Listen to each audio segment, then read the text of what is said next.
बिहार के 9 जिलों में एक बार फिर कोसी के कहर का खतरा मंडराने लगा है। यहां खतरा नेपाल से निकलने वाली एक पहाड़ी नदी में हुए भूस्खलन के बाद पैदा हुआ। बिहार सरकार ने एहतियातन 9 जिलों में हाई अलर्ट जारी कर दिया है। यही नहीं, कोसी से सटे निचले इलाकों को भी खाली कराया गया है। केंद्र सरकार ने भी खतरे से निपटने के लिए भारी संख्या में एनडीआरएफ की टीमें वहां पर भेजी हैं। राहत कार्य भी जिससे तेज हो सके, अगर कोई भी आपात स्थिति होती है, उसके लिए 5 कंपनियां वहां पर भेजी गई हैं एनडीआरएफ की।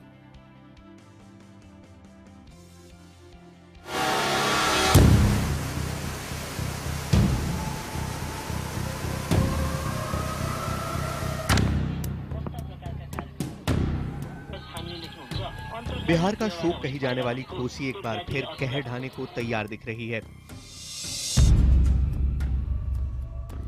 यह खतरा नेपाल में हुए भूस्खलन से पैदा हुआ है। बिहार के 8 जिले सहरसा, मधेपुरा, सुपौल, अररिया, पूर्णिया, मधुबनी, भागलपुर, खगड़िया के लोगों के होश उड़े हुए हैं। इस इलाके में एनडीआरएफ की 13 टीमें एहतियाती इंतजाम में तैनात कर दी गई हैं। सरकार भी खतरे से निपटने के लिए हर तरह की कोशिश कर रही है। हमारी पहली और मुख्य जिम्मेवारी होती है कि अपने तटबंधों को सुरक्षित रखने का। तो उसके लिए हम लोगों ने सभी विभागीय अधिकारियों को, अभियंताओं को अलर्ट कर दिया है। वो सभी तटबंध पर चौकसी और निगरानी रख रहे हैं। बिहार सरकार को नेपाल से संदेश मिला कि नेपाल से निकलने वाली नदी में लैंडस्लाइड हो गया है, जिसकी वजह से पानी निकलने का रास्ता बंद हो गया है। जैसे ही ब्लास्ट के बाद इस रूट को खोला जाएगा, एकाएक पानी निकलने की वजह से कोसी नदी का पश्चिमी तटबंध टूट सकता है। हालांकि नेपाल में चट्टान को ब्लास्ट से तोड़ दिया गया है, लेकिन पानी को 400 किलोमीटर दूर कोसी बैराज पहुंचने में वक्त लगेगा। केंद्र सरकार भी इस मामले में बिहार को पूरी मदद दे रही है। यही नहीं, अधिकारियों की एक टीम नेपाल में भी आपदा का आंकलन कर रही है। 8 national disaster response force already पहुंच चुके हैं वहां पर और 7 रास्ते में है। और ये जो एनडीआरएफ है, नेशनल डिजास्टर रिस्पांस फोर्सेस, वो अपने साथ नाव, फाइबर बोट्स भी लेके जा रहे हैं। केंद्र वालों से जो हम लोग ने मांग की है, जिन जिन बातों की बात की है, वो एकदम निश्चित रूप में वो मुहैया करा दिए हैं। हाँ, बाबू राजनाथ सिंह से भी बात हुई है और हमारा इनसे जलाराम मोहन सिंह जी हैं, कृषि मंत्री जी, उनसे भी बात हुई है। केंद्र सरकार ने संभावित खतरे को देखते हुए राहत और बचाव कार्यों के लिए आर्मी और एयरफोर्स को भी अलर्ट कर दिया है। रविवार शाम दिल्ली से 25 लोगों की मेडिकल टीम के साथ 20 डॉक्टरों की टीम भी भेजी गई है। राज्य सरकार को केंद्र की तरफ से 15 सैटेलाइट फोन भी दिए गए हैं। साथ ही प्रभावित लोगों के लिए खाद्यान्न की भी व्यवस्था की जा रही है।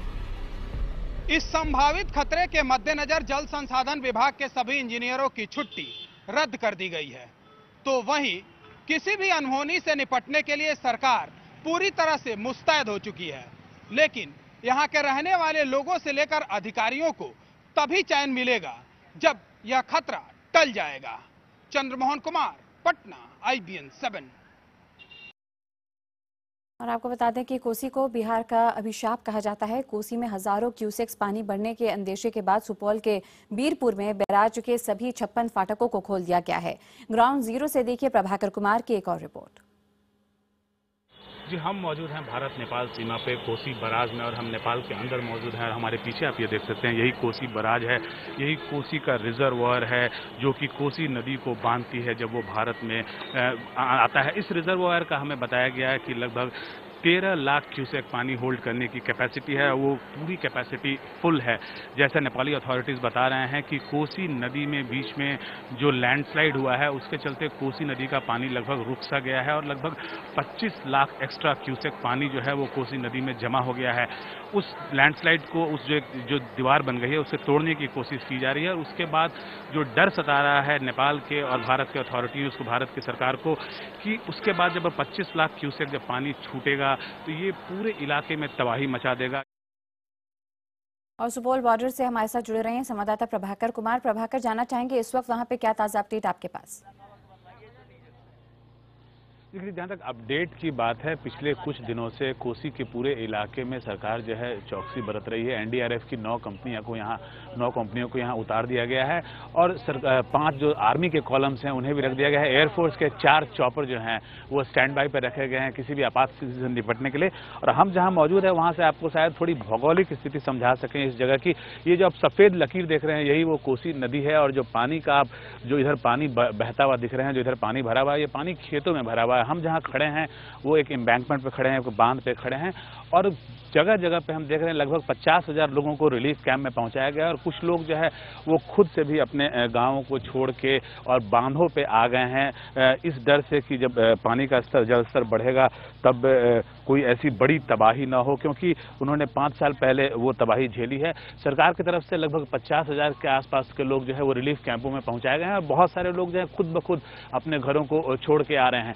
अभी जो जल स्तर कोसी का है वो खतरे के निशान से नीचे है और बहुत बड़ी चिंता की बात नहीं है, लेकिन जब 25 लाख क्यूसेक पानी जब नेपाल से छूटेगा और उसके बाद ये जल स्तर जो है जिस बांध पर मैं खड़ा हूं अगर इस बांध को क्रॉस कर गया, इसी बात की चिंता सरकार को सता रही है। उसके बाद एक बहुत बड़ी तबाही होगी और हजारों गाँव में ये पानी घुस जाएगा और उससे लाखों लोग प्रभावित हो सकते हैं। बिल्कुल प्रभाकर, ऐसे में आपसे जानना चाहेंगे 1.5 लाख से भी ज्यादा लोगों को उत्तरी बिहार के 8 जिलों से निकालने की योजना थी। क्या आपको लगता है अब तक सभी लोग सुरक्षित बाहर आ चुके हैं? देखिए, जहाँ तक लोगों की बात है, बहुत सारे लोग जो है वो खुद ब खुद भी अपने गांवों को छोड़ के आ रहे हैं और खुद ब खुद जो है वो बड़े ऊंचे इलाकों में बांधों पे जाके बस रहे हैं। सरकार की तरफ से भी रिलीफ कैंप्स लगाए गए हैं और लगभग जैसा मैंने बताया 50,000 लोग जो है वो सरकारी रिलीफ कैंपों में पहुंचा दिए गए हैं और बहुत सारे लोग खुद ब खुद भी अपने गाँव को छोड़ के आ रहे हैं। लेकिन एक बहुत बड़ी तादाद वैसे लोगों की भी है जो अपने गाँव को छोड़ के नहीं वापस आए हैं। उनका कहना है कि जल स्तर जो है वो खतरे के निशान से काफ़ी नीचे है, तो शायद वो अंतिम समय तक वेट करेंगे जबकि जल स्तर बढ़ेगा। ये जो पीछे आप जो पानी देख रहे हैं ये पानी कोसी नदी का पानी है जो कि स्पिल ओवर पानी है। ये नदी से बाहर निकल के खेतों में पहुंचा हुआ पानी है और मैं बांध पे खड़ा हूं। खतरा इसी बात का है कि ये पानी का जल स्तर इस बांध को क्रॉस न कर जाए, क्योंकि इधर जो है बहुत बड़ी आबादी है, हजारों हजार गांव हैं और उसमें जब पानी घुसेगा तो एक बहुत बड़ी तबाही होगी। बिल्कुल, तमाम जानकारी के लिए प्रभाकर आपका बहुत बहुत शुक्रिया।